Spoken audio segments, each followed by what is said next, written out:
Here in the central Brew Valley, in the wetlands known as the Avalon Marshes, we're going to look at the incredible story of landscape change over thousands of years.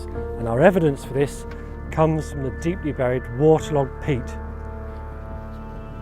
The peat's important because it preserves animal and plant remains for thousands of years. We can see here leaves still preserved after they fell from a tree 5,000 years ago.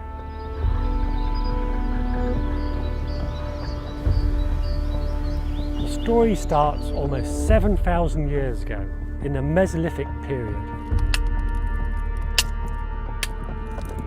And we find the flint artifacts made by hunter-gatherer groups who were creating small campsites on islands like this of hard geology in the valley that would have been surrounded by a mixture of salt marsh and mudflat.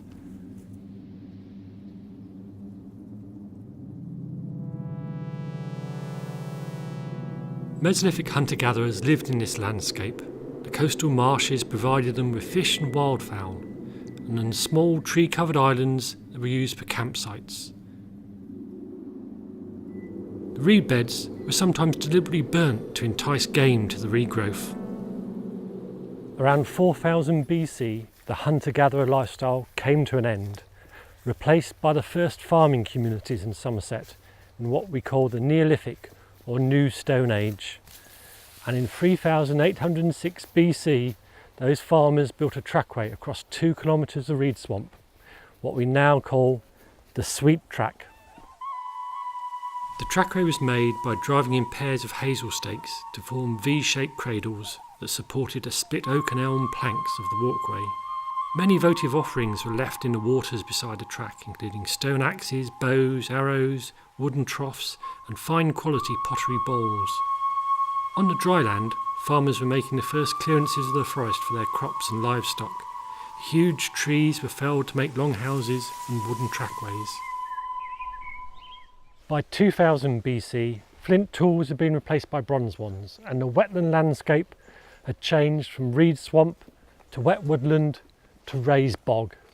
Prehistoric people still needed to use wooden trackways to cross these wetlands. This is a replica of the most substantial one, the Mere Heath Track, built in the middle of the Bronze Age around 1500 BC. But the wetland landscape over the next few hundred years after its creation got still wetter, and dugout canoes were needed to cross the landscape. And in the middle of those Iron Age swamps, a very special settlement was built that we now call Glastonbury Lake Village. The wetlands were a mixture of shallow open water, wet alder and willow woodland, reed swamp and sedge fen, and the settlement could only be reached by dugout canoe. At its peak, around 20 roundhouses occupied the site, lightweight structures rebuilt every 8 or 9 years. The settlement grew and flourished, but probably only lasted for about 100 years before it was abandoned. Covered by waterlogged peat for 2,000 years, it became the best preserved Iron Age village ever discovered in Britain.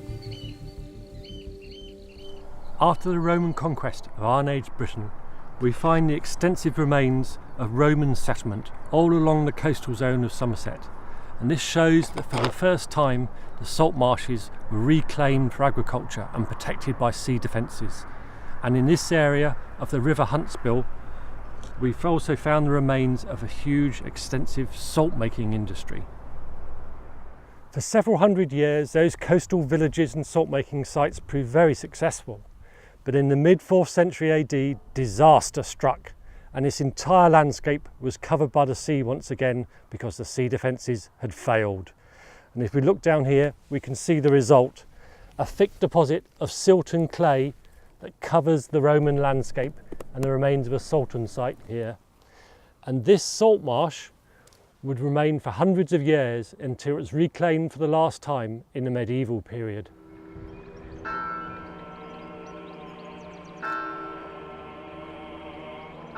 "500 years after the end of Roman Britain, most of the valley was owned by Glastonbury Abbey, who began to drain the wetlands for agriculture.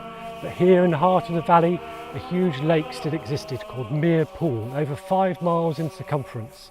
And here, still standing, is the house of the head fisherman of the abbey. And around us are the earth rope remains of the fish ponds, where fish from the lake were stored.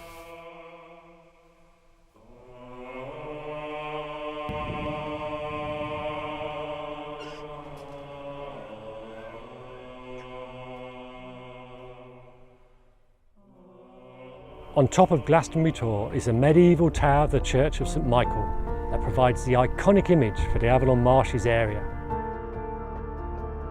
Between the Bishop of Wells and the Abbot of Glastonbury, these two owned the whole moor and reclaimed it from the wetlands for agriculture, and thereby making huge profits.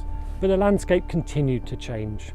Half the valley became an industrial area of peat extraction, and as that peat extraction comes to an end, it's replaced by extensive nature reserves that are recreating some of the environments last seen in the prehistoric period.